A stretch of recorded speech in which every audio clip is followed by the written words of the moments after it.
இதுபோல் கிசு கிசு பேசுகிறாங்க பாருங்க. இன்னொரு ஊழியரை குறித்து அதே ஒரு தொழிலாக அப்படி பேசப்படும்போது என்னென்னா, ஜனங்கள் அதை விரும்புவார்கள். உண்மையிலேயே அவர்கள் சத்தியத்தை நேசிக்கிறவர்கள் அல்ல. இதுக்கு முன்னாடி சில புத்தகங்கள் சினிமாவை குறித்தோ இல்லை வேற யாரோ ஒரு நபரை குறித்தோ பேசப்படுகிற கிசு கிசு பேச்சுகள், இது போல காரியங்களை புத்தகங்களில் பார்த்தவங்க இப்போ அதே போல் கிறிஸ்தவத்தில் பேசும்போது அதை விரும்பி பார்க்கிறார்கள். இதனால் அவங்க வாழ்க்கையில் என்ன பக்தி விருத்தி உண்டாச்சுன்னா ஒன்றுமே கிடையாது. அப்போ நல்ல ஊழியர்களை பார்க்கும்போது கூட எப்படி தான் இருக்கும் அவங்க மனநிலை. அதுதான் என்னுடைய ஃபேக்கல்டி டாக்டர் ஜேக்கப் செரியன் சொல்வார், நமக்கு கிரிட்டிக்கல் மைண்ட் இருக்கணும், ஆனால் கிரிட்டிக்கல் ஹார்ட் இருக்கக்கூடாது என்று.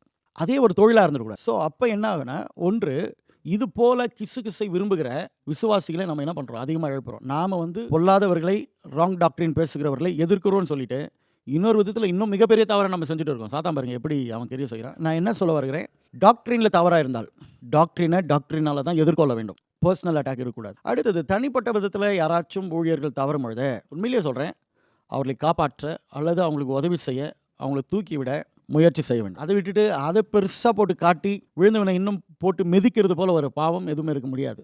அவர்கள் மனமாறாத பட்சத்தில் அப்பொழுது ஜனங்களுக்கு சொல்ல வேண்டும், கேர்ஃபுல்லாக இருங்க, அவ்வளோதான். அதே தொழிலாக செய்யும்போது தான் என்ன ஆகுதுன்னா, இது போல் கிசு கிசை விரும்புகிற விசுவாசிகளை அல்லது அதை விரும்புகிற ஜனங்களை நம்ம எழுப்புறோம். இது பெரிய ஆபத்தானது.